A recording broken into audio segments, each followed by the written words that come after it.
Welcome, recruits. Today's explainer dives right into a top-secret training manual that we just call the devotional. As I was reading through this, I discovered something pretty amazing. It actually takes your everyday, completely normal life and transforms it into an epic, high-stakes mission.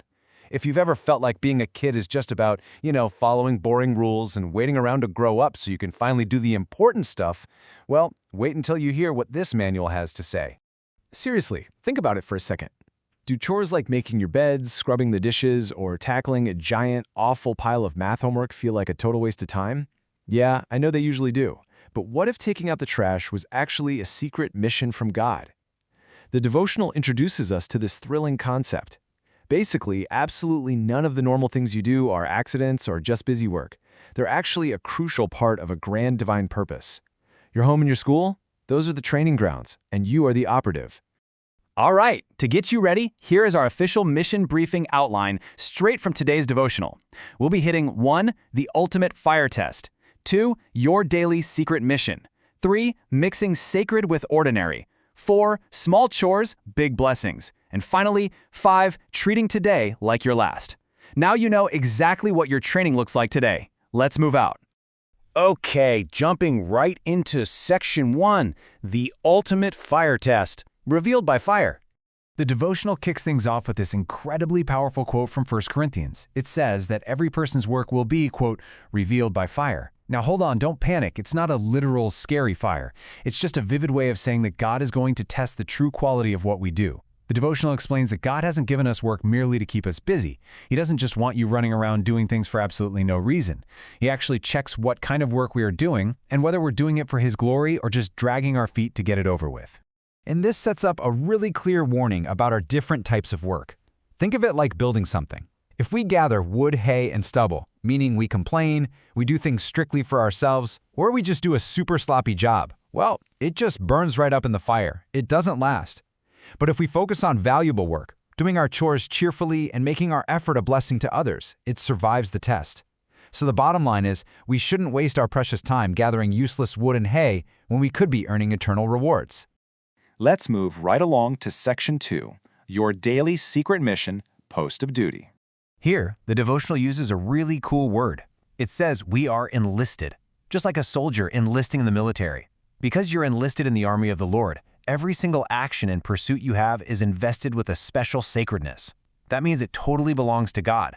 By God's appointment, each person is given their own specific post of duty. Which means, believe it or not, your bedroom, your spot at the dinner table, or that desk of yours at school isn't just ordinary furniture. It's actually your official, assigned post of duty from the commander-in-chief. So here is the absolutely crucial point we need to grab onto. We are all in the Lord's training school. God literally owns everything, and that includes your time and your energy. Your whole life as a 10-year-old right now is a training school where God uses your everyday tasks as His appointed means to bring you into His service. You aren't just sitting in a waiting room until you grow up to serve God. You are in the academy right now. Every single spelling test and cleanly swept floor is a live practice mission. All right, Section 3, Mixing Sacred with Ordinary, Combining Powers. Now, what's really fascinating here is how the devotional insists we have to combine our ordinary tasks with our sacred duties. Look, usually we put things into two completely separate buckets, right? We think of sacred things as just praying, going to church, or reading the Bible. And we think of secular or ordinary things as doing math homework or taking out the trash. We keep them miles apart. But the devotional says, no way. Things secular and things sacred must be combined. Christ requires the service of your whole being. Your physical, mental, and moral powers all have to work together. You can actually serve God while scrubbing a greasy dish just as much as you can when you're bowing your head to pray.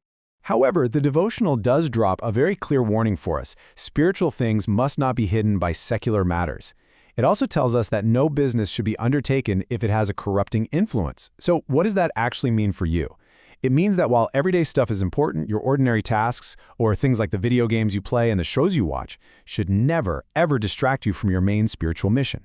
If a totally ordinary activity makes you grumpier, meaner, or makes you completely forget about God, well, it's corrupting your training. We have to keep our spiritual mission front and center. Which brings us to Section 4, Small Chores, Big Blessings, the humblest work. I know it's super easy to get frustrated because you feel like you aren't doing big, flashy, important things for God's kingdom right now. But look at what the devotional says about humble everyday work. First, it should never be ignored or complained about. Second, if it's honest work, it's an actual blessing. And third, and honestly this is the best part, it may lead to the higher parts of the work. Think about it. If you can be trusted to do a fantastic job organizing your toys or feeding the family dog, you are proving to God that you can be trusted with massive world-changing missions later on. Big missions always start with small chores. The devotional points out that every action uses God's entrusted time, so every action should be consecrated. Now, consecrated is just a big fancy word that means dedicating something as a special gift to God. So how do you actually do that? Well, here's a super simple 3-step process you can use today. Step 1, get your chore. Let's say it's folding the laundry. Step 2, pray a really quick sentence, just something like, God, I'm folding these shirts to help my family and to honor you. Step 3, do it like God is watching, because he actually is. If you do this, the devotional says, holiness unto the Lord is basically stamped right onto your freshly folded laundry. How cool is that? And finally, Section 5, treating today like your last, faithful to trust. Whether we have 1 year, 5 years, or 10 whole years ahead of us, the devotional commands us to be faithful to our trust today. You know, it's so incredibly tempting to think, oh, whatever, I'll start working hard for God when I'm older, maybe in 5 or 10 years when I'm an adult.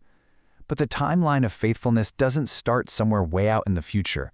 It starts right now, exactly where you are, at your exact current age. And this brings us to what is probably one of the most powerful instructions in the entire devotional. It literally tells us we must perform each day's duties as faithfully as though that day were to be our last. Just imagine that for a second. What if today was your very last opportunity ever to show God your absolute best work? You wouldn't waste time complaining about those useless wooden hay tasks, would you? No way! You'd tackle every single day of your training school with excitement, crazy energy, and a massive smile, putting all your physical and mental power into being a blessing to others. So I want to leave you with this one huge question to chew on. If today was your very last day in the Lord's training school, how would you complete your next chore? The next time your parents ask you to do something, I want you to remember your briefing. You are enlisted. You are at your post of duty.